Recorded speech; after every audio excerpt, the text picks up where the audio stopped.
Hello everyone, Dave here. Man, it's been a week already. Well, here it is. It's time to review Agents of S.H.I.E.L.D. once again, and this time it is for episode 2 of season 2, entitled Heavy in the Head. I sincerely do not understand the title behind this episode. Maybe there's some sort of double meaning to some of the more psychological aspects of this episode, especially after what we learn at the end of this episode, but it's a bit of a stretch. And just like many times before, there's going to be spoilers for the episode, so do not watch if you have not caught up with Agents of S.H.I.E.L.D. thus far. And right off the bat, the episode starts off with something that I really dug. I really appreciated this, and that is that instead of doing case of the week type of thing like Gotham seems to be doing now, check out my review of the second episode for that if you have seen it, they actually decide to continue the arc that was set up in the first episode in the season 2 premiere. It literally starts off from the beginning of last week's episode with the car tumbling over, May managing to rescue Lance Hunter, who is the British mercenary from Lucy Lawless's team. And man, it doesn't get any more edgy than having a name like Lance Hunter. Lance Hunter! But from there on out, Coulson and his team, mainly May, are on a manhunt to find S.H.I.E.L.D. and take him under custody. And that's the majority of the episode and the core storyline to this week's episode, leading to the return of Raina, aka the Flower Girl from season 1. The girl that was very infatuated with Clairvoyant, only for it to turn out to be Bill Paxton. And so her magical lady boner just went but then it goes right back up in this episode when she realizes that there's this obelisk out there that has this mysterious power that not only leads to her obtaining the obelisk and also reminding us that she's also an 084, much like S.H.I.E.L.D. Because she's able to touch it without getting killed, much like Lucy Lawless's character, Izzy Hartwell, who we get the confirmation in this episode that she is in fact, unfortunately, dead, along with that other guy, Idaho Potato, whatever his name was. And which saddens me, but at the same time, it leads to the arc of Lance Hunter and more information about his character and making him become more likable and a very welcome addition to this new team, because I really like this guy. I really do. He's a mercenary, he's a bit of a wild card, he plays by his own rules, and we get a glimpse of that later on where he takes it upon his own hands to take down S.H.I.E.L.D. despite disobeying orders, but he's doing it to avenge Izzy. He's not doing it for his own personal gain, and of course we're led to believe that, oh my god, he's taking Talbot's offer. But it turns out that he's just simply doing it to avenge Izzy and to make sure that, you know, no matter who offers what, he wants Izzy and his friend to get a proper burial. And that makes the character a lot more easier to connect with, more relatable, more likable, and it makes me more eager to see this character in later episodes. But going back to Raina, not only do we get reminded that she is an 084, much like S.H.I.E.L.D., like she said in season 1 at some point, she says to S.H.I.E.L.D., we are very much in common, or something like that. Or I think she says it to what's his face, Ward, because they're talking about S.H.I.E.L.D. at the moment. But we also get reminded, or at least I got reminded, that she's actually in cahoots with S.H.I.E.L.D.'s father, who we finally get a glimpse of at the end of this episode. And man, do I definitely see a very formidable villain in him, because I can see a Luke Skywalker, Darth Vader type of relationship between S.H.I.E.L.D. and her father should they meet later on in the season, because that would make for a very interesting twist in the plot, because you got S.H.I.E.L.D. who in this episode states that S.H.I.E.L.D. is now her life, but then we got her father who wants his daughter back, but from the look of his eyes, he's willing to do anything to get her back. Interconnected with this plot is the whole thing going on with Fitz, and how after the revelation of last week's episode, it turns out that Simmons was never there. She had abandoned not only him, but also the rest of the team, and you can kind of see it, you can kind of tell from the tone of S.H.I.E.L.D.'s voice that they didn't really like it that much, which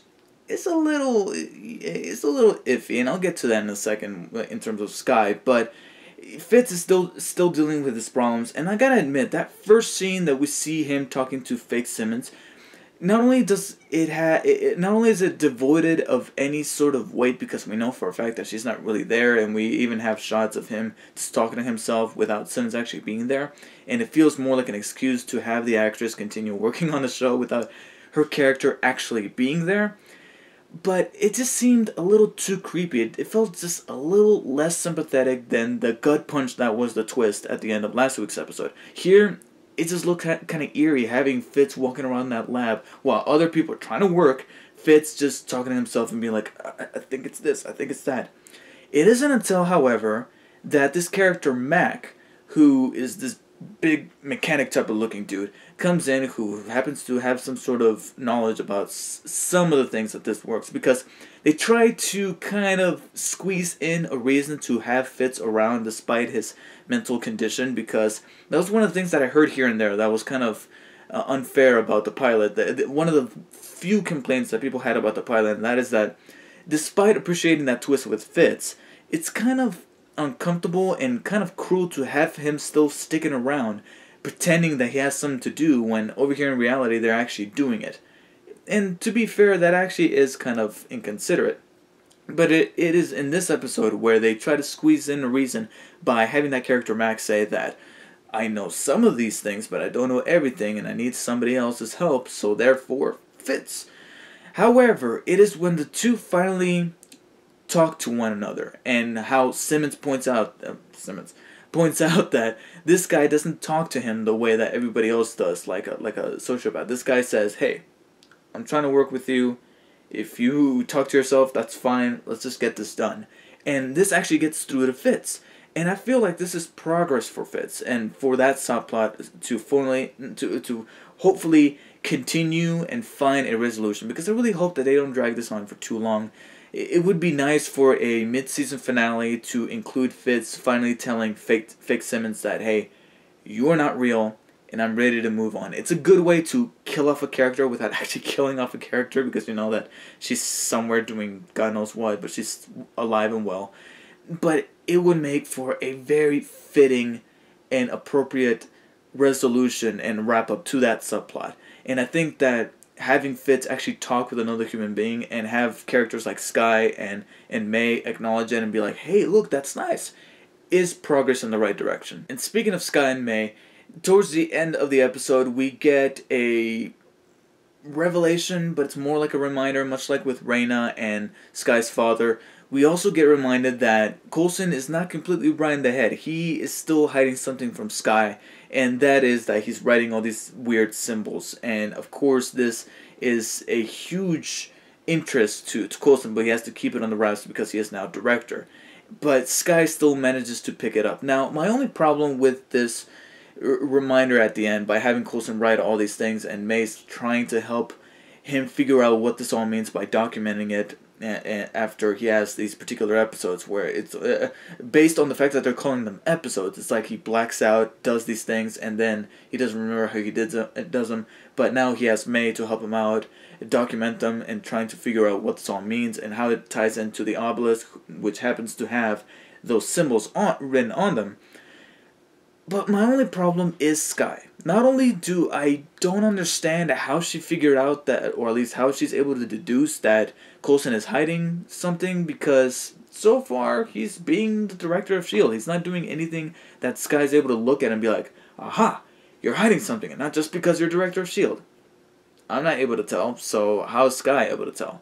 I understand that she's a big-time hacker, but it takes more than just knowledge of computers and the wireframe of the internet to be able to pick up on social cues, whether it be visual or audio, to be able to tell that somebody's hiding something. But my other slight problem is that through this issue with Sky and Coulson throughout this episode, to where she wants answers, she wants to deal with this thing, we're starting to see tidbits of old Sky, the rebellious Sky that just wants to do whatever she wants. She is now, like she put it, a field agent of S.H.I.E.L.D., or at least the S.H.I.E.L.D. under construction. I really loved how level-headed and focused she was on the pilot. Let's not lose track of that. Let's not go back to old Sky saying, I'm going to do whatever I want, and I'm going to hack into her own thing. I want her to have more self-discipline, but at the same time have this internal conflict of trying to figure out what's going on with Coulson. It makes for a much more complex character, instead of just breaking down what she has been working on just to be like, old Skye and do whatever she wants. But despite my nitpicks, that could potentially be addressed in future episodes, or at least avoided in the case with Skye. I thought this episode was a really nice follow-up to the season premiere. I don't believe it was as good, but it was still very much on par with the quality of last week's episode, and definitely a good step in the right direction for season 2. And yeah, so far you guys are 2 for 2. I'll go a little lower this time. I'm gonna give episode 2 of season 2 of Agents of S.H.I.E.L.D. What was it? Heavy in the Head?